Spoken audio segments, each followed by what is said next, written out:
ಇವತ್ತು ತುಂಬ ದಿನಗಳ ನಂತರ ಒಂದು ಫ್ಯಾಮಿಲಿ ಎಲ್ಲ ಹೋಗಿದ್ದು. ಒಂದು ನಮ್ಮ ಗೆಳೆಯರ ಫ್ಯಾಮಿಲಿ ಮತ್ತು ನಮ್ಮ ಫ್ಯಾಮಿಲಿ ಎಲ್ಲ ದೇವಸ್ಥಾನಕ್ಕೆ ಹೋಗಿದ್ದು. ನಿಮಗೆಲ್ಲ ಆಲ್ರೆಡಿ ಗೊತ್ತಾಗಿರುತ್ತೆ ಯಾವ ದೇವಸ್ಥಾನ ಅಂತ ಅಂದ್ಬಿಟ್ಟು. ಇದು ಬಂದು ಸತೀಶ್ ವಜ್ರ ಅಂತ ತುಂಬ ಫೇಮಸ್ ಆಗಿದ್ರು. ಅವರ ಗ್ರಾಮ ಇಲ್ಲಾಣೆ ಹೋಗ್ತಾ ಇರುವಂಥದ್ದು. ಪೂರ್ತಿ ಲಾಗ್ ನೋಡಿ. ಹಾಯ್, ವೆಲ್ಕಮ್ ಟು ಸಕ್ಕರೆನಾಡು ಕೆಂಪ ಯೂಟ್ಯೂಬ್ ಚಾನಲ್. ಹಂಗನಪ್ಪ ಹಂಗನ ಅನ್ನಕ್ಕಿಲ್ವಾ ಬೇಡ ಬಿಡು. ಇಲ್ಲ, ಇವತ್ತು ತುಂಬ ದಿನ ಆದಮೇಲೆ ಅಲ್ಲೇ ಮುಂಚೆನೇ ದೇವಸ್ಥಾನಕ್ಕೆ ಹೋಗ್ಬೇಕಾಯ್ತು. ಇವಾಗ ಹೋಗ್ಬೇಕು ಅಂತ ಸಿದ್ಧತೆ ಮಾಡ್ಕೊಂಡಿವಿ. ಒಂದೊಂದು ಕಾಯಿ ಸಿದ್ರೇನೇ ಇರೋಲ್ಲ, 1 ಇಂಚು ಸಿದ್ರೆ ಇರೋಲ್ಲ. ಸುಲಿಬೇಕು ಅಂತಂದರೆ ಹಾಗೆ ಈಗೆಲ್ಲ BP ಅನ್ನೋ ಪದ ಉಪಯೋಗಿಸೋದು. ಹಾಗೆಲ್ಲ ಸಿಟ್ಟು, ಅಯ್ಯೋ ಉರಿತಾನೆ, ಸೂರ್ಯ ಉರಿದಂಗೆ ಉರಿತಾನೆ, ಹಂಗೆ ಹಿಂಗೆ ಅಂತಿದ್ರು. ಹಾಗೆ ಪಾಪ ಆಟೋಮೆಟಿಕ್ಕಾಗಿ ಕತ್ತಿ ಹುರಿದು ಹೋಗ್ಬಿಡ್ತದೆ. ಸುಲಿದೆ, ಇದೇ ಕಿತ್ತೋಯ್ತು ಕಣ್ಣೇ ಇಲ್ದಂಗೆ. ಇದು ಒಂದೇ 1 ಇಂಚು ಕೊಡ್ಲಿಯ ಹೊಡೆದ್ರೆ ಕಾಯಿಗೆ ಹೋಗಿ ಬೀಳ್ತದೆ. ಅಷ್ಟು ಒಂದೇ ಒಂಚೂರು ಸಿದ್ರೆ ಇರೋದು. ಒಂದೊಂದರಲ್ಲಿ ಸಿದ್ರೆ ಚೆನ್ನಾಗಿರ್ತದೆ, ಸುಲಿಯೋಕ್ಕೂ ಚೆಂದ. ಈಗೆಲ್ಲ ರೆಡಿ ಆಗಿವಿ. ಈಗ ಹೊರಡಬೇಕು ದೇವಸ್ಥಾನಕ್ಕೆ. ಎಲ್ಲಿಗೆ ಏನೋ ಎತ್ತ ಎಲ್ಲನೇ ಮಾಹಿತಿನ ತಿಳಿಸ್ತೀನಿ. ಕ್ಯಾಮ್ರಾಮ್ಯಾನು ನಮ್ಮ ಕರಿಗೌಡರು ಕ್ಯಾಮ್ರಾ ಹಿಡಿತಾರೆ. ಇಲ್ಲೆಲ್ಲ ಕಾಯಿ ರೇಟು ಜಾಸ್ತಿ ಇರ್ತವೆ ಅಂತ ಅಂದ್ಬಿಟ್ಟು ಇಲ್ಲೇ 2 ಸುಲ್ಕಂದು ಹೋಗಮ್ಮ ಅಂತ ಮಾಡಿದ್ರೆ ಒಂದು ಆ ಥರ ಆಯಿತು. ಇನ್ನೊಂದೇ 2 ಕಾಯಿ ಇರೋದು, ಇನ್ನೊಂದೆರಡವೇ ತಪ್ಪಕಾಯಿ. ಅವು ಬಿತ್ತನೆಗೆ ಅಂತ ಮಡಿಕೊಂಡಿನಿ, ತೋರ್ತೀನಿ. ಅವ ಚೆನ್ನಾಗದ. ಊಟ ಹಾಕಿದ್ರೆ ಹಳೆ ಮರದ ಕಾಯಿ ಹಿಂಗೆ ಅಂತ ಗೊತ್ತಿಲ್ಲ. ಈಗ ಆಟೋಮೆಟಿಕ್ಕಾಗಿ ಹೋಗ್ಬೇಕು ಅಂತ ಅಂದ್ಕೊಂಡಿರೋದು. ಇಲ್ಲಾಂದರೆ ಹೊರ್ತವು ತಗೊಬರುವೆ, ತರಲಿಲ್ಲ ಹೊರ್ತವುವೆ. ನೋಡಮ್ಮ ಈ ಬ್ಲಾಗ್ ವಿಶೇಷತೆ, ಯಾವ ದೇವಸ್ಥಾನ ಏನು, ಯಾರ್ಯಾರು ಹೋಗ್ತಾ ಇರೋದು, ಯಾವ ಮಾರ್ಗ ಹೋಗ್ತಾ ಇರೋದು, ಈ ಕಡೆಯಿಂದ ಹೋಗ್ಬೇಕಾದ್ರೆ ಆ ಕಡೆಯಿಂದ ಬರಬೇಕಾದ್ರೆ ಸಂಪೂರ್ಣವಾಗಿ ಈ ಲಾಗಲ್ಲಿ ಎಲ್ಲನೇ ತಿಳಿಸ್ತೀನಿ. ಬನ್ನಿ. ನೆಕ್ಸ್ಟ್ ವೆಲ್ಕಮ್ ಟು ಬಲ.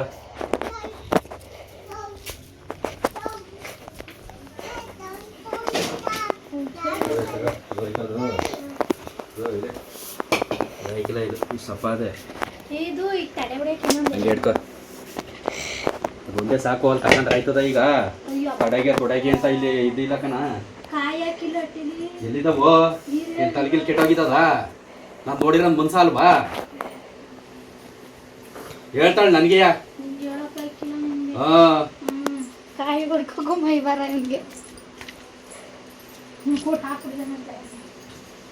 ಇದೊಂದು ಹಿಡಿಯತ್ತೆ ಇಲ್ಲ, ಬೆವರೆಲ್ಲ ಬಟ್ಟೆ ಎಲ್ಲ ತ್ಯಾಗ ಆಗೋದು. ಓಯ್, ನಾನೇನು ಮನ್ಸಲ್ಪ ಹೇಳ್ದಾನೋ?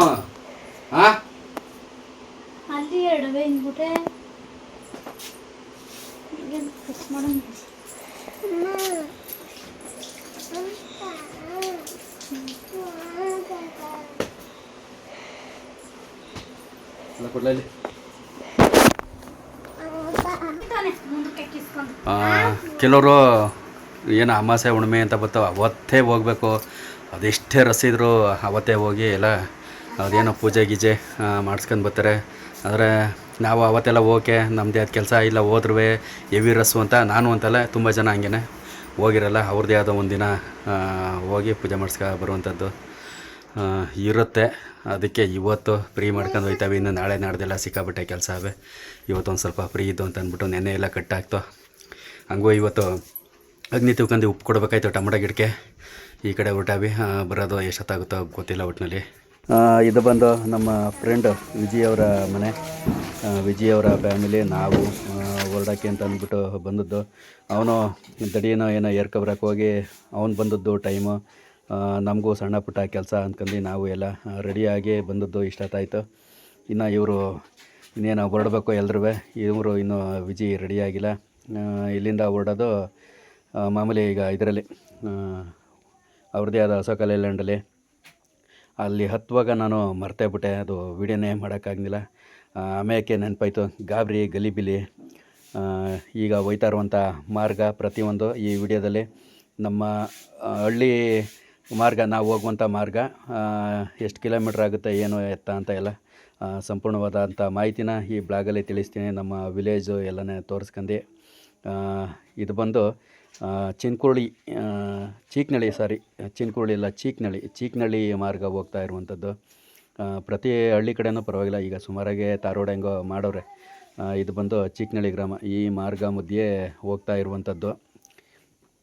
ಇದರಿಂದ ಮುಂದೆ ಈಗ ಮಾಮೂಲಿ ಹಳೇಬೀಡು ಅಂತ ಬರುತ್ತೆ. ಅಂದರೆ ಊರು ಒಳಗಡೆ ಬಾರಕ್ಕೆಲ್ಲ ಬರ್ತಾರಲ್ಲ, ಚೌರ್ಗೆ ಚೊಂಬು ಅಂದ್ಕೊಂಡೆಲ್ಲ ಈ ಮಾರ್ಗ, ಈ ಚಿಕ್ಕನಳ್ಳಿ ಊರು, ಹಳ್ಳಿ ಊರಲ್ಲೂ ಎಂಥ ಮನೆಗಳು ನೋಡಿ, ಸಖತ್ತಾಗದೆ ಮನೆ, ಒಳ್ಳೆ ಸಖತ್ತಾಗಿ ಮಾಡೋರು. ಹೈಲೈಟ್, ಇಡೀ ಊರಿಗೆ ನಂಬರ್ 1 ಮನೆ ಇದ್ದಂಗೆ ಕಾಣುತ್ತೆ ಅದು, ಆ ಥರ ಐತೆ ಹಳ್ಳಿ ವಾತಾವರಣ. ಅಂದರೆ ಇದಕ್ಕೆ ಮ್ಯೂಸಿಕ್ ಹಾಕಿದ್ರೆ ತುಂಬ ಚೆನ್ನಾಗಿರೋದು.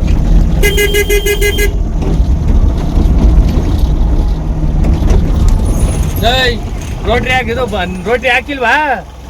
ರೋಟ್ರಿಯ ಒಂದು ಬಾ ಅಂತ ಹೇಳ್ತಾನೆ. ಯಾವಾಗ ಬಾ ರೋಟಿ ನೇಗ್ಲ ಹಾಕೋದು, ನೇಗ್ಲ ತಗೊಂಡು ಇನ್ನೊಂದು ಉತ್ಬಿಡ್ವೆ, ಆಮೇಲೆ ರೋಟಿ ಮಾಡ್ಬಿಟ್ಟು ಏನು ಬೇಟೆ ಹಸ್ರ ಆಯ್ತದೆ. ಯೂಟ್ಯೂಬಲ್ಲಿ ಬರ್ತಿದೆ ಬಿಡು. ನೋಡಿ ಇಲ್ಲಿ ಕೆಂಪಕ್ಕೆ ಹೂವು ಕಾಣ್ತೈತೆ, ಕತ್ತಿ ಮರ. ಇದು ಮದುವೆ ಅತಿ ಹೆಚ್ಚಾಗಿ ಹಳ್ಳಿ ಕಡೆ ಮನೆಗಳಲ್ಲಿ ಮದುವೆ ಮಾಡ್ತಿದ್ರು. ಆವಾಗ ಈ ಕತ್ತಿ ಹೂವನ್ನ ಕಿತ್ಕೊಂಡೋಗಿ ಚಪ್ರಕ್ಕೆ ನೇತಾಕ್ತಿದ್ದು. ಇದು ಹಳೇಬೀಡು ಫಾರಮ್ಮು. ಸಪೋಟ ಗಿಡ ಮಾತ್ರ ಸಖತ್ತಾಗಿ ಬೆಳೆದವ್ರೆ, ಅದ್ದೂರಿಯಾಗೈತೆ. ಇದು ಹಾಲಿನ ಡೈರಿ, ಹಳೇಬೀಡು ಹಾಲಿನ ಡೈರಿ. ಇದು ನಿಮ್ಮೆಲ್ಲರಿಗೂ ತುಂಬ ಪರಿಚಯ ಇರುವಂಥ ಒಬ್ಬ ವ್ಯಕ್ತಿ. ಅಂದರೆ ಸೋಷಿಯಲ್ ಮೀಡ್ಯಾದಲ್ಲಿ ತುಂಬ ಹೆಸರು ಮಾಡಿದರು. ಅವರ ಹೆಸರು ಬಂದು ಸತೀಶ್ ವಜ್ರ ಅಂತ ಅಂದ್ಬಿಟ್ಟು. ಅವರು ಹೆಂಗಾಯ್ತು ಅದೆಲ್ಲ ಇನ್ಸಿಡೆನ್ಸು ಅಂತ ನಿಮಗೆಲ್ಲ ತುಂಬ ಚೆನ್ನಾಗಿ ಗೊತ್ತಿರುತ್ತೆ. ಈ ಊರಿನವರೇ ಅವರು, ಹಳೇಬೀಡು ಗ್ರಾಮದ ಊರವರು ಸತೀಶ್ ವಜ್ರ ಅಂತ ಅಂದ್ಬಿಟ್ಟು. ಲಗೋರಿ ಅವ್ರದ್ದು ಶಾರ್ಟ್ ಮೂವಿ ತುಂಬ ಹಿಟ್ಟಾಗಿತ್ತು. ಏನೋ ಅವ್ರದ್ದೇ ಆದ ಒಂದು ವೈಯಕ್ತಿಕವಾಗಿ ಅವ್ರನ್ನ ದುರಂತ ಅಂತೀಯ ಅವ್ರದ್ದು ಪಾಪ, ಅಲ್ಲೇ ಮಾಡಿ ಅವ್ರನ್ನ ತೀರಿಸ್ಬಿಟ್ರು. ಬೆಂಗಳೂರಲ್ಲೇನೋ ರಾಜರಾಜೇಶ್ವರಿ ನಗರದಲ್ಲೇನೋ ಅವರು ಇದ್ದದ್ದು. ಕೋಳಿ ಫಾರಮ್ಮು ಇದು ಮೇಯ್ನ್ ರೋಡ್ಗೆ ಹೋಗುವಂಥ ದಾರಿ. ನಮ್ಮ ಹಳ್ಳಿ ಕಡೆಯಿಂದ ಮೇಯ್ನ್ ರೋಡ್ ಬರುತ್ತೆ, ಮೈಸೂರು ಟು ಹಾವೇರಿ, ಜೇವರ್ಗಿ ಆ ಮೇಯ್ನ್ ರೋಡು ಇದು. ಆ ಮೇಯ್ನ್ ರೋಡ್ಗೆ ಈಗ ಟಚ್ ಆದದ್ದು ಇಲ್ಲಿ ತಗೊಂಡ್ರೆ ಇನ್ನು ಮುಂದೆ ಸ್ಟ್ರೈಟ್ ಈಗ ಪಾಂಡುಪುರ ಹೋಗುವಂಥದ್ದು. ಈ ಕಡೆ ಹೋದರೆ ನಾಗಮಂಗಲ ಚೀಣ್ಯ ಹೋಗುತ್ತೆ. ಈ ಕಡೆ ಈ ಮಾರ್ಗ ಹೋದರೆ ಇದು ನೀಲ್ನಳ್ಳಿ ಗೇಟು ಅಂತ ಸಿಕ್ಕಾಪಟ್ಟೆ ಫೇಮಸ್ ಆಯಿತು. ಈ ನೀಲ್ನಳ್ಳಿ ಗೇಟು ಬಂಕು ಇದೊಂದೇ ಬಂಕ್ ಇದ್ದದ್ದು, ಆಮೇಲೆ ತುಂಬ ಹಲವಾರು ಬಂಕ್ಗಳದು. ಒಟ್ಟಿನಲ್ಲಿ ನೀಲ್ನಳ್ಳಿ ಗೇಟು ಅಂತಂದರೆ ತುಂಬ ಫೇಮಸ್ಸು. ನಮ್ಮ ಈ ಕಡೆ ಮಾರ್ಗದಾರಿ ನಾವು ಇಲ್ಲಿ ಓಡಾಡೋಕ್ಕೆ, ಒಂದು ಪೆಟ್ರೋಲ್ಗೆ ಹೋಗೋಕ್ಕಾಗಲಿ, ಒಳ್ಳೊಳ್ಳೆ ಹೋಟ್ಲುಗಳು, ಅದ್ರ ಪಕ್ಕದಲ್ಲಿ ಇನ್ನೊಂದು, ಮತ್ತು ಈಗ ಮಾದೇಶ್ಪುರದಲ್ಲಿ ಆಗಿರುವಂಥದ್ದು ಪೆಟ್ರೋಲ್ ಬಂಕು. ಇದು ಮಾದೇಶ್ಪುರ. ಕುರಿಗಳು ಯಾರೋ ಮಂದೆ ಕುರಿ ಮೇಯ್ನ್ ರೋಡಲ್ಲಿ ಹೊಡ್ಕೊಯ್ತಾವ್ರೆ, ಸಖತ್ತಾಗವೆ ಕುರಿ. ಈ ಊರು ಯಾವ ಥರ ಅಂದರೆ ಒಳ್ಳೆ ಸಂಪಾದನೆ ಐತೆ, ಬಟ್ ಅದೇ ಥರ ಶ್ರಮ ಕೂಡ ಐತೆ. ಮಂದೆ ಕುರಿನ ಮೇಯಿಸ್ಬೇಕು ಅಂತಂದರೆ ಮಹದೇಶ್ವರ ಇಲ್ಲಿ ಜಾತ್ರೆ ತುಂಬ ಜೋರಾಗಿ ದೊಡ್ಡ ಮಟ್ಟದಲ್ಲಿ ನಡೀತದೆ. ಇಲ್ಲಿ ಅವರ ನಾದಿನಿ, ವಿಜಯ್ ಅವರ ನಾದಿನಿ ಮತ್ತು ಮಕ್ಕಳು ಬರ್ತಾ ಇರೋದು ಟೆಂಪಗತ್ಗಳಕ್ಕೆ ಅಂತ ಅಂದ್ಬಿಟ್ಟು. ಟೋಟಲ್ ಈಗ ಅವರು ಎರಡಾದ್ರ ಜೊತೆಗೆ ಇದು ಬನಘಟ್ಟ ಮಾರ್ಗ. ಇದು ನಮ್ಮೂರಿಗೆ ಇಲ್ಲಿ ಈ ಬನಘಟ್ಟತ್ತವು ನಮ್ಮೂರಿಗೆ ಕಟ್ಟಾದರೆ ಸುಂಕತಣ್ಣೂರು ಮಾರ್ಗ. ಈ ರೂಟು ಸಹ ಹೋಗ್ಬೋದು. ಈಗ ಹೋಗ್ತಾ ಇರೋ ರೂಟು ಸಹ ನಾವು ನಮ್ಮೂರಿಂದ ಇದು ಮೇನಾಗ್ರಹಣ ಬಂದಿದ್ದು, ಈ ಮಾರ್ಗ ಹೋದರೆ ನಮ್ಮೂರಿಗೆ ಹೋಗುತ್ತೆ. ಹಿಂಗೆ ಸ್ಟ್ರೈಟ್ ಹೋದರೆ ಇದೇ ಬನಘಟ್ಟ ಸರ್ಕಲ್ಲು. ಇದು ಬನಘಟ್ಟ ಸರ್ಕಲ್ ಹೋದರೆ ಇದು ಪಾಂಡುಪುರ ರೀಚ್ ಆಗುತ್ತೆ. ಪಾಂಡುಪುರ ರೀಚ್ ಇದು ಇಲ್ಲಿ ಹಿರಿಮಳ್ಳಿ ಗೇಟು ಅಂತ ಬರುತ್ತೆ. ನಮ್ಮ ಮಿಸಸರ ಊರಿಗೆ ಹೋಗುವಂಥ ದಾರಿ ಇದು. ಹಿರಿಮಳ್ಳಿ ಗೇಟು ಅಂತಲೇ ಇದು ಫೇಮಸ್ಸು, ಕರೆಯೋದು ಹಿರಿಮಳ್ಳಿ ಗೇಟು. ಇದು ಅಲ್ಲೇ ಬೋರ್ಡು ಈಗ ಹೊಸ್ದಾಗೆಲ್ಲ ಮಾಡಿದ್ದಾರೆ ಹೆಬ್ಬಾಗ್ಲು. ಇದು ಹಾರ್ಡ್ವೇರ್, ಇಲ್ಲಿ ಏನೋ ಐಟಮ್ ತಗೋಬೇಕು ಅಂತ ಅಂದ್ಬಿಟ್ಟು ಅದೊಂದು ಸ್ವಲ್ಪ ಹಿಡಿದೆ. ಇದು ಬಂದು ಮಂಡ್ಯ ಸರ್ಕಲ್ಲು, ಪಾಂಡವಪುರದಲ್ಲಿರುವಂಥ ಮಂಡ್ಯ ಸರ್ಕಲ್ ಅಂತ ಹೆಸರು. ಇದು ಸ್ಟೇಡಿಯಮ್ಗೆ ಹೋಗುವಂಥದ್ದು, ನಮ್ಮೂರ ಕಡೆ ಹೋಗುವಂಥದ್ದು, ಮತ್ತು ಮಂಡ್ಯ ಹೋಗುವಂಥದ್ದು. ಈಗ ಹೋಗ್ತಾ ಇರುವಂಥ ಮಾರ್ಗ ಬಂದು ಸ್ಟೇಷನ್ನು, ಪಾಂಡುಪುರ ಸ್ಟೇಷನ್ನು ಈಗ ಹೋಗ್ತಾ ಇರುವಂಥ ಮಾರ್ಗ. ಇದು ಬಂದು ಪಾಂಡುಪುರ ಗೌರ್ಮೆಂಟು ಬಸ್ ಸ್ಟಾಪು, ಅಲ್ಲಿ ಕಾಣ್ತಾ ಇರುವಂಥದ್ದು ಗೌರ್ಮೆಂಟು ಬಸ್ ಸ್ಟಾಪ್.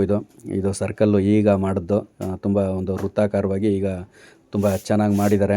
ಅದು ಬಿಟ್ಟರೆ ತಾಲೂಕ್ ಪಂಚಾಯತಿ, ನಮ್ಮದು ಪಾಂಡುಪುರ ತಾಲೂಕು ಆಗಿರೋದ್ರಿಂದ ಇದು ಪಾಂಡುಪುರ ತಾಲೂಕ್ ಪಂಚಾಯತಿ ಮತ್ತು ಬಸ್ ಸ್ಟಾಪು ಎರಡೂ ಕೂಡ ಒಂದೇ ತಬು ಇರುವಂಥದ್ದು. ಈಗ ಇದು ಬಿಟ್ಟರೆ ಇನ್ನು ಸ್ಟೇಷನ್ ರೈಲ್ವೆ ಸ್ಟೇಷನ್ ಇರೋದ್ರಿಂದ ಇದನ್ನು ಸ್ಟೇಷನ್ನು ನಗರ ಅಂತಲೂ ಕೂಡ ಕರೀತಾರೆ. ಸ್ಟೇಷನ್ನು ನಗರ, ಅದೇ ರೈಲ್ವೆ ಸ್ಟೇಷನ್ನು ಪಾಂಡುಪುರ. ಇದು ಸರ್ಕಲ್ಲು, ಇದು ಕೂಡ ತುಂಬ ಚೆನ್ನಾಗಿ ವಿಸ್ತೀರ್ಣವಾಗಿ ಎಲ್ಲ ತುಂಬ ಚೆನ್ನಾಗಿ ಮಾಡಿದ್ದಾರೆ. ಇದು ತುಂಬ ಸಖತ್ತಾಗಿ ಇಂಪ್ರೂವ್ಮೆಂಟ್ ಆಗೈತೆ. ಈಗ ಮೊದಲಿಗಿಂತ ಈಗ ತುಂಬ ಚೆನ್ನಾಗೆಲ್ಲ ಇಂಪ್ರೂವ್ಮೆಂಟ್ ಆಯ್ತವೆ. ಯಾವುದೋ ಒಂದು ಸಿನಿಮಾದು ದೊಡ್ಡದಾಗಿ ಪೋಸ್ಟರ್ ಹಾಕವ್ರೆ. ಇದು ಬಂದು ಈಗ ಈ ಮಾರ್ಗ ಈಗ ಇಲ್ಲಿ ರೈಟ್ ಕಟ್ಟಾದರೆ ಸ್ಟ್ರೈಟ್ ಹೋದರೆ ಮೈಸೂರು ಹೋಗುತ್ತೆ. ಹಿಂಗೆ ಕಟ್ಟಾಯಿತು ಅಂದರೆ ಆರತಿ ಉಕ್ಕಡಕ್ಕೆ ಹೋಗುವಂಥ ಇಲ್ಲಿ ಬೋರ್ಡ್ ಹಾಕಿದ್ದಾರೆ ನೋಡಿ. ಆರತಿ ಉಕ್ಕಡಕ್ಕೆ ಹೋಗುವಂಥದ್ದು ಈ ಮಾರ್ಗ. ಅದೇ ಹೇಳ್ದಂಗೆಲ್ಲ ಮಾಮೂಲಿ ಅಮಾಸೆ ಹುಣ್ಣಿಮೆ ಅವತ್ತಂತೂ ಈ ರೋಡು ಯೂಸ್ಫುಲ್ಲಾಗಿರುತ್ತೆ. ಒಳ್ಳೊಳ್ಳೆ ಮಟನ್ ಮಾತ್ರ ಒಳ್ಳೊಳ್ಳೆ ಮಟನ್ ಕಡಿತಾ ಇರ್ತಾರೆ. ಇಲ್ಲಿ ಪೆಟ್ರೋಲ್ ಬಂಕು, ಇದು ಬಾರು. ಉಕ್ಕಡದಲ್ಲಿ ಏನೇ ಫಂಕ್ಷನ್ ಆದರೂ ಈ ಬಾರಲ್ಲಿ ಅತಿ ಹೆಚ್ಚಾಗಿ ಎಲ್ಲ ಡ್ರಿಂಕ್ಸ್ ಮಾಡುವಂಥದ್ದು, ಅತಿ ಹೆಚ್ಚಾಗಿ ಈ ಬಾರಿ ಹೌಸ್ಫುಲ್ ಆಗುವಂಥದ್ದು. ಇನ್ನೂ ಒಂದು ಬಾರು ಅಲ್ಲಿ ಆರತಿ ಉಕ್ಕಡದ ಹತ್ರನೇ ಒಂದು ಸ್ಥಾಪನೆ ಮಾಡವ್ರೆ. ಎಲ್ಲ ಎತ್ತಂಗಾಡಿ ಕಬ್ಬು ಏರ್ತಾ ಇರುವಂಥದ್ದು, ಒಂದು ಹಳ್ಳಿ ವಾತಾವರಣದ ಫೀಲು. ಇಲ್ಲೂ ಕೂಡ ಆರತಿ ಉಕ್ಕಡಕ್ಕೆ ಕಟ್ಟಾಗ್ಬೋದು. ಮತ್ತು ಇನ್ನೂ ಒಂದು ಮಾರ್ಗ ಐತೆ, ಕಡತ್ನಾಳು ಗ್ರಾಮ. ಇದು ಇಲ್ಲಿ ಪೆಟ್ರೋಲ್ ಬಂಕ್ ಐತೆ. ಪೆಟ್ರೋಲ್ ಬಂಕ್ ಕಡತ್ನಾಳು ಗ್ರಾಮ ಪೆಟ್ರೋಲ್ ಬಂಕು. ಡೀಸೆಲ್ ಖಾಲಿಯಾಗಿರೋ ಕಾರಣದಿಂದ ಇಲ್ಲಿ ಈಗ ಡೀಸೆಲ್ ಹಾಕ್ಸೋಕ್ಕೆ ಅಂತ ಬಂದಿರುವಂಥದ್ದು. ಡೀಸೆಲ್ ಈಗ ಪೆಟ್ರೋಲ್ ರೇಟು ಆಲೇ ಒಂದು 2 ಸಲ ಜಂಪ್ ಮಾಡಿಬಿಟ್ಟಿದ್ದಾರೆ. 2 ಸಲ ಜಂಪ್ ಮಾಡಿದ್ರು. ಎಲ್ಲ ಮಕ್ಕಳು ಸಮೇತ ವಿಜಯ್ ಅವ್ರ ಫ್ಯಾಮಿಲಿ, ನಮ್ಮ ಫ್ಯಾಮಿಲಿ ಎಲ್ಲ ಟೋಟಲ್ ಹೋಗಿರುವಂಥದ್ದು. ಸುಮಾರು ಒಂದು 3,300 ರೂಪಾಯಿಗೇನೋ ಡೀಸೆಲ್ ಹಾಕ್ಸಿದ್ದು.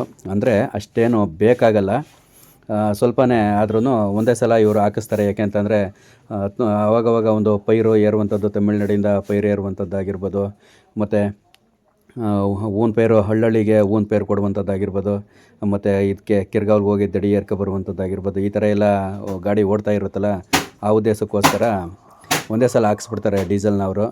ಇಲ್ಲಿ ಉಕ್ಕಡಕ್ಕೆ ಹಿಂಗೂ ಹೋಗ್ಬೋದು, ಮುಂದೆನೂ ಹೋಗ್ಬೋದು. ಯಾವ ಮಾರ್ಗ ಬೇಕಾದರೂ ಆರತಿ ಉಕ್ಕಡ ದೇವಸ್ಥಾನದ ಹತ್ರ ಹೋಗ್ಬೋದು. ನೋಡಬೇಕು ಜನಸಂಖ್ಯೆ ಇವತ್ತು ಯಾವ ರೀತಿ ಯಾವ ಮಟ್ಟದಲ್ಲಿ ಇರ್ತಾರೆ ಅಂತ ಅಂದ್ಬಿಟ್ಟು ಜನ ನೋಡ್ತಾ ಇರ್ಬೋದು. ತುಂಬ ಜನ ಇವತ್ತು ಸೇರಿದ್ದಾರೆ ಅಂತ ಮೂಮೆಂಟ್ಸು ಇಲ್ಲೇ ಕಾಣಿಸ್ತೈತೆ. ರೋಡೆಲ್ಲ ಇವೆಲ್ಲ ಪ್ರತಿಯೊಂದು ಏನು ಈ ಮಾರ್ಗ ಕಾಣ್ತವೋ ಎಲ್ಲ ಪಾರ್ಟಿ ಹಾಲ್ಗಳು. ಮುಂದಾಗೆ ಬುಕ್ ಮಾಡ್ಕೊಂಡಿರ್ಬೇಕು. ಯಾಕೆಂತಂದರೆ ಸಿಕ್ಕಾಬಟ್ಟೆ ಹರಕೆ ನಡೀತಾವಲ್ಲ, ಅದರಿಂದ ಎಲ್ಲ ಇಲ್ಲಿ ಮೊದಲೇ ಬುಕ್ ಮಾಡ್ಕೊಂಡಿರ್ಬೇಕು. ಕರ್ನಾರಿ ಆಗಿರ್ಬೋದು, ಹುಡ್ತಬ್ಬ ಆಗಿರ್ಬೋದು, ಮತ್ತೊಂದು ಆಗಿರ್ಬೋದು, ಏನೇ ಆಗಿದ್ರೂ ಇಲ್ಲಿ ಪಾತ್ರೆಗಳೆಲ್ಲ ಇಲ್ಲೇ ಸಿಗ್ತವೆ. ಪಾತ್ರೆಯಿಂದ ಹಿಡ್ದು ಮಸಾಲ ಐಟಮು, ಚಿಕನು, ಪ್ರತಿಯೊಂದು ಇಲ್ಲಿ ಎಲ್ಲ ನೀರಿನ ವ್ಯವಸ್ಥೆ ಎಲ್ಲ ತುಂಬ ಚೆನ್ನಾಗೈತೆ. ಕಾವಲಿ ನೀರು ಬಿಟ್ಟಿರ್ತಾರಲ್ಲ, ನೀರಿನ ವ್ಯವಸ್ಥೆಗೇನು ಯಾವುದೇ ರೀತಿ ಕೊರತೆ ಇಲ್ಲ. ಎಲ್ಲ ಪ್ರತಿಯೊಂದು ಸಖತ್ತಾಗಿ ಸಿಗುತ್ತೆ ಇಲ್ಲಿ. ಅದ್ದೂರಿಯಾಗಿ ಎಂಜಾಯ್ ಮಾಡ್ಕೊಂಡು ಹೋಗ್ತಾರೆ ಮಾತ್ರ ತುಂಬ ಜನ. ಇದು ಪಾರ್ಕಿಂಗ್ ಆಗ್ತಾಯಿರೋದು. ಅಲ್ಲಿ ಮುಂದೆ ಹೋದರೆ ಗಾಡಿ 4 ವೀಲ್ ಹೋಗೋಕ್ಕೂ ಕಷ್ಟ ಆಗುತ್ತೆ. ಅದಕ್ಕೆ ಇಲ್ಲೇ ಪಾರ್ಕಿಂಗ್ ಮಾಡ್ತಾ ಇರುವಂಥದ್ದು ಗಾಡಿನ. ಇಲ್ಲಿ ಪಾರ್ಕ್ ಮಾಡಿಬಿಟ್ಟು ಹೋಗಮ್ಮ ಅಂತ ಅಂದ್ಬಿಟ್ಟು.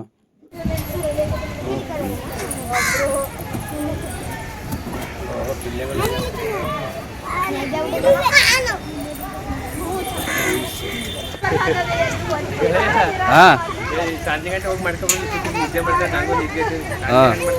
ಗಾಡಿಲೇ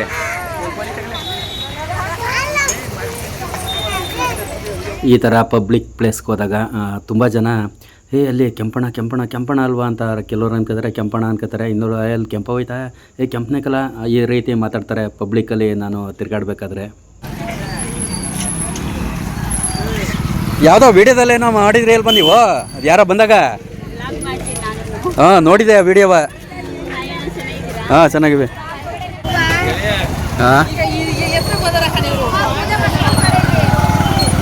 ನೋಡಿ, ಮಂಗಳವಾರ ಅಂದರೆ ಮೋಸ್ಟ್ಲಿ ಇದನ್ನ ನಾನು ನಾಳೆಗೆ ಪೋಸ್ಟ್ ಮಾಡ್ಬೋದು ಅನ್ಕೋತೀನಿ. ಬುಧವಾರಕ್ಕೆ ಪೋಸ್ಟ್ ಮಾಡ್ಬೋದೇನೋ. ಇವತ್ತು ಮಂಗಳವಾರ ನಾವು ಬಂದಿದ್ದು ಯಾವ ರೀತಿ ಭಕ್ತಾದಿಗಳ ಸಾಗರ ಐತಿ ಅಂತ ಅಂದ್ಬಿಟ್ಟು. ಇವತ್ತು ಕೂಡ ಪ್ರತಿಯೊಂದು ಇಲ್ಲಿ ಹಣ್ಣುಕಾಯಿಯ ತಗೊಂಡೋಗುವಂಥದ್ದು. ನಾವು ಗಾಡಿ ಹಾಕ್ತೀವಲ್ಲ, ಗಾಡಿ ಎಲ್ಲ ಹಾಕ್ತೀವೋ ಅವ್ರ ಹತ್ರನೇ ತಗೋಬೇಕು. ಕಾಯಿ ಲೋಡೇ ಬಂದು ಇಳುಕ್ತಾವ್ರೆ ಕಾಯಿನಂತೂ. ನೋಡಿ, ಜನ ಸಾಗರ, ಭಕ್ತಾದಿಗಳ ಸಾಗರ. ಅಹಲ್ಯಾದೇವಿ, ಆರತಿ ಉಕ್ಕಡ ಅಹಲ್ಯಾದೇವಿ ಹಲವಾರು ಜಿಲ್ಲೆಗಳಿಂದೆಲ್ಲ ಬರ್ತಾರೆ. ನಮ್ಮನ್ನು ಇಲ್ಲಿ ತುಂಬ ಜನ ಮಾತಾಡ್ಸಿದ್ರು. ಒಂದು ಮಹಿಳೆಯರಾಗಿರ್ಬೋದು, ಮತ್ತು ಹುಡುಗರು, ದೊಡ್ಡವರಾಗಿರ್ಬೋದು, ಪ್ರತಿಯೊಬ್ಬರು ತುಂಬ ಜನ ಮಾತಾಡ್ಸಿದ್ರು. ಅಂದರೆ ನಾವು ಅಲ್ಲಿ ನೀವು ಯಾವರು ಅಂತ ಕೇಳಿದಾಗ ಅವರು ಬೇರೆ ಬೇರೆ ಜಿಲ್ಲೆಯಿಂದ ಮತ್ತು ಬೇರೆ ರಾಜ್ಯಗಳಿಂದನೂ ಸಹ ಬರುವಂಥದ್ದು. ಅಷ್ಟು ಪವರ್ಫುಲ್ಲು ಅಹಲ್ಯಾದೇವಿ ಆರತಿ ಉಕ್ಕಡ ಅಂತ ಅಂದರೆ. ನಾವು ಬಂದು ತುಂಬ ದಿನ ಆಗಿತ್ತಾಗಲೇ. ಲಾಸ್ಟ್ ಟೈಮ್ ಏನಾರ ಬಂದಾಗ ಲಾಕ್ಸ್ ಮಾಡಿದ್ನೋ ಹೆಂಗೋ ಗೊತ್ತಿಲ್ಲ. ಪೂಜೆ ಆದಮೇಲೆ ತಡೆ ಹೊಡೆಯುವಂಥ ಇದಕ್ಕೆ ನಾವು ಇಲ್ಲಿ ಮತ್ತೆ ಪೂಜೆ ಸಾಮಾನು ಫಸ್ಟ್ ಒಂದು ಸಲ ತಗೊಂಡೋಗಿರೋ ಪೂಜೆ ಮಾಡಿಸ್ಕೊಂಡು ಬಂದಾದಮೇಲೆ ಮತ್ತು ತಡೆ ಹೊಡಿಯೋಕ್ಕೆ ಮತ್ತೊಂದು ಸಲ ಬಂದು ತಗೊಂಡೋಗ್ಬೇಕು. ಆದರೆ ಈ ಥರ ಕ್ಯೂ ನಿಂತಿರೋದು ನಾನು ನೋಡ್ತಾ ಇರೋದು ಇದೇ ಫಸ್ಟು. ಯಾಕೆಂದರೆ ಅಮಾವಾಸ್ಯೆ ಹುಣ್ಣಿಮೆಲಿ ನಾವು ಬರೋಲ್ಲ, ನಮ್ಮ ಮಾಮೂಲಿ ದಿನ ಬಂದು ಪೂಜೆ ಮಾಡಿಸ್ತಿದ್ದು. ಆದರೂ ಇಷ್ಟೊಂದು ಹೌಸ್ಫುಲ್ಲು ನಾನು ಇದೇ ಫಸ್ಟ್ ನೋಡ್ತಾ ಇರೋದು. ಹಿಂಗೆ ಇಷ್ಟು ಕ್ಯೂವಲ್ಲಿ ನಿಂತ್ಕೋಬೇಕಾಗಿರೋದ ನಾನು, ಇಷ್ಟೊಂದು ಕ್ಯೂವಲ್ಲಿ ನಿಂತ್ಕೋಬೇಕಾಗಿರೋದ ಇದೇ ಫಸ್ಟು ಟೈಮು ನಾನು ನೋಡ್ತಾ ಇರುವಂಥದ್ದು.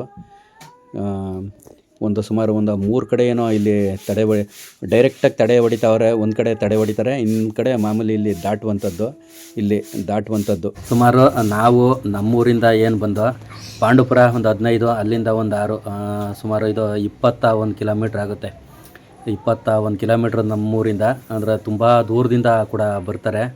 ಇಲ್ಲಿ ಈ ಕಟ್ಟಿ ಹತ್ರ ಮಾಮೂಲಿ ಹಿಂಗೆ ಕಾಲಲ್ಲಿ ಅದೇನೋ ಒಂದು ಶಾಸ್ತ್ರ ಹಿಂಗೆ ತಳ್ಬಿಟ್ಟು ಅವರು ಒಂದಿಷ್ಟು ಅಂತ ಅಮೌಂಟ್ ಇರುತ್ತೆ, ಅದನ್ನು ಕೊಟ್ಟು ಮತ್ತು ಅದನ್ನು ಮೊಟ್ಟೆ ಹೊಡೆಯೋದು, ತಡೆ ಹೊಡೆಯೋ ಜಾಗನೇ ಬೇರೆ ಇರುತ್ತೆ. ಅಲ್ಲಿ ಕಟ್ಟೆನ ಒದ್ದಿ ಬಂದಾದಮೇಲೆ ಇದು ಬಂದು ಇಲ್ಲಿ ಮೊಟ್ಟೆ ತಡೆ ಹೊಡೆಯುವಂಥದ್ದು.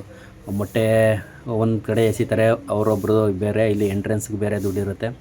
ಮತ್ತು ಅಲ್ಲಿ ಬೇರೆ ಅಣ್ಣವರು ನಮ್ಮನ್ನು ಕರ್ಕೊಂಡೋಗಿ ಅವರು ಬೇರೆ ಕಡೆ ತಡೆನ ಹೊಡಿಸಿದ್ರು.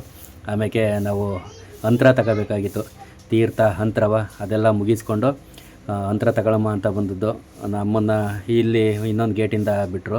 ಅಲ್ಲಿಂದ ನಾವು ಇದನ್ನು ಕವರ್ ಮಾಡೋಕ್ಕಾಯ್ತು. ಅಲ್ಲಿ ದೇವಸ್ಥಾನ ಹಂಗೂ ತೋರ್ಸೋಕ್ಕಾಗಲಿಲ್ಲ, ಏಕೆಂತಂದರೆ ಇವತ್ತು ಸಿಕ್ಕಾಬಟ್ಟೆ ರಸ್ ಇತ್ತಲ್ಲ, ಮತ್ತೆ ಅಲ್ಲಿಗೆ ಬಿಡೋಲ್ಲ, ಕ್ಯೂವಲ್ಲಿ ಬಂದು ತೋರಿಸ್ಬೇಕಾಗುತ್ತೆ. ಆ ಉದ್ದೇಶಕ್ಕೋಸ್ಕರ ಅಲ್ಲಿ ಟೈಮ್ ಆಗುತ್ತೆ ಅಂತ ಅಂದ್ಬಿಟ್ಟು ಹಂಗೆ ಹೊಂಟ್ಕೊಂಡು ಮತ್ತು ಎಲ್ಲ ಐಸ್ ಕ್ರೀಮ್ ಅಂತ ಹಿಡ್ಕೊಬಿಟ್ರು, ದೊಡ್ಡವರು ಚಿಕ್ಕವರು ಎಲ್ಲರಿಗೂ ಐಸ್ ಕ್ರೀಮ್ ಕೊಡಿಸ್ಕೊಂಡು. ಆಮೇಲೆ ನಾವು ಚಿಕ್ಕವರಿದ್ದಾಗ ಮನೆಗೆ ಈ ಖಾರ ಕಡಲೆಪುರಿ ತಗೊಬಂದರೆ ಏನೋ ಒಂಥರ ತುಂಬ ಖುಷಿ ಆಯ್ತಿತ್ತು. ಆಗ ನಾವು ಚಿಕ್ಕವರಿದ್ದೆ, ಆಗಿನ ಕಾಲಕ್ಕೂ ಈಗಿನ ಇದಕ್ಕೂ ತುಂಬ ವ್ಯತ್ಯಾಸ ಐತೆ. ಅದಕ್ಕೋಸ್ಕರ ಈಗ ಮಾಮೂಲಿ ಮಕ್ಕಳೆಲ್ಲ ಇದ್ವಲ್ಲ, ಮನೆಗೆ ಖಾರ ಕಡಲೆಪುರಿ ಎಲ್ಲೇ ಹೋದ್ರೂ ತಗೊಬರುವಂಥದ್ದು. ಆಗಿನಿಂದಲೂ ಅಷ್ಟೇ, ಆಗ ಒಂದು ಖುಷಿ ಇರ್ತಿತ್ತು. ಈಗೇನು ಅಷ್ಟಾಗಿ ಯಾರು ಅಷ್ಟಾಗಿ ಲೈಕ್ ಮಾಡಲ್ಲ. ಸ್ವೀಟ್ ಆಗಿರ್ಬೋದು, ಖಾರ ಕಡಲೆಪುರಿ ಆಗಿರ್ಬೋದು, ಅವನ್ನ ಮನೆಗೆ ತಗೊಬಂದು ಅವರು ನಾವು ಎಲ್ಲ ಅಲ್ಲಿ ಮೀಸೆಯ ನಮ್ಮ ಕ್ಯಾಂಚಪ್ಪನ ಮೀಸೆ ಬರುವಂಗೆ ಐಸ್ ಕ್ರೀಮ್ ತಿಂತಾರೋದು. ಅವನೇ ಜಾಸ್ತಿ ಹಠ ಮಾಡ್ದನು, ಐಸ್ ಕ್ರೀಮ್ ಬೇಕು ಅಂದ್ಕಂಡು ಯಾವಾಗಾರ ಏನಾರ ಒಂಚೂರು ಹೇಳ್ಬಿಟ್ರು ಸಾಕು, ಬೇಕೇ ಬೇಕು ಅಂತ ಹಿಡ್ಕೊಬಿಡ್ತಾನೆ. ಎಲ್ಲ ಮುಗಿಸ್ಕೊಂಡು ಈಗ ಹೊರಟು ಊರ ಕಡೆಗೆ. ಅದನ್ನೇ ನಮ್ಮ ಗೆಳೆಯ ತೋರ್ತಾರದಲ್ಲಿ ಐಸ್ ಕ್ರೀಮು ಮೀಸೆ ಬರ್ಸ್ಕೊಬಿಟ್ಟವನೆ ಅಂತ ಅಂದ್ಬಿಟ್ಟು ಮೈಕ್ ಎದ್ದಿದ್ರೆ ಹಂಗೆ ನಾವು ಮಾತಾಡ್ಕೊಂಡು ತುಂಬ ಲಾಗ್ಸು ತುಂಬ ಚೆನ್ನಾಗಿರೋದು. ಮೈಕ್ ಇಲ್ಲದ ಕಾರಣ ಪಬ್ಲಿಕ್ ಆಗಿರೋದ್ರಿಂದ ನಾವೇನು ಮಾಡಬೇಕು ಅಂತಂದರೆ ಹಿಂಗೆ ವಾಯ್ಸ್ ಕೊಡಲೇಬೇಕು. ಯಾಕೆಂದರೆ ನಾವೇನು ಮಾತಾಡ್ತೀವೋ ಅದೆಲ್ಲ ಕೇಳಿಸಲ್ಲ. ಅದಕ್ಕೋಸ್ಕರ ಈ ಥರ ಬ್ಯಾಕ್ಗ್ರೌಂಡು ವಾಯ್ಸ್ ಕೊಡ್ತಾ ಇರೋದು. ಈ ಕಡೆಯಿಂದ ಹೋಗ್ಬೇಕಾದ್ರೆ ಎಲೆಕ್ಟ್ರಿಕ್ ಐಟಮ್ ಎಲ್ಲನೇ ಕಟ್ಟಿ ಅಂತ ಈ ಅಂಗಡಿಗೆ ಹೇಳಿದ್ದು. ಅಷ್ಟೊತ್ತಿಗೆ ಇನ್ನೂ ಊಟ ಮಾಡ್ಕೊಂಡು ಬಂದಿರಲಿಲ್ಲ. ಆಮೇಲೆ ಇವರೆಲ್ಲ ಹೋಗಿ ಊಟ ಮಾಡ್ಕೊಂಡು ನನಗೆ ಊಟ ಪಾರ್ಸಲ್ ತಗೊಂಬಂದಿದ್ರು. ನಾನು ಇಂತಿಂಥ ಐಟಮ್ ಬೇಕು ಅಂತೆಲ್ಲ ಹಂಗೆ ಕಟ್ಸ್ಕೊಂಡು ರೆಡಿ ಮಾಡಿದ್ದು ತಗೊಂಡು ಬಂದು ಆಯ್ತಲ್ಲ. ದೇವಸ್ಥಾನ ಎಲ್ಲ ನೋಡ್ದಾ, ನಿದ್ದೆ ಮಾಡ್ದಾ? ಬರೀ ಪಟಪಟ್ನೆ ಒಂದು 10,000 ಖರ್ಚು ಮಾಡ್ಸವ್ರಿ ಇವತ್ತು ದೇವಸ್ಥಾನಕ್ಕೆ ಹೋಗೋದಕ್ಕೆ. ಹಾಂ, ಒಂದು ಮಟೆಗಳು ತಗೊಂಡ್ಬಂದು ಮಾಗ್ಲಿ ಹಾಕ್ಬಿಟ್ಟಿದ್ದೆ. ಅದೇನು ಮನಸ್ಸು ತಡಿತಾ ಇಲ್ಲ, ಯಾಕೋ ಮನಸ್ಸು ತಡಿಲೇ ಇಲ್ಲ ಅಂತ ಸುಮ್ಮನೆ ಅಂತಾರೆ. ಬಿದೈತಿದ್ದೆ ಕುಣಿಸ್ಕೊತೀನಿ ನಾನು.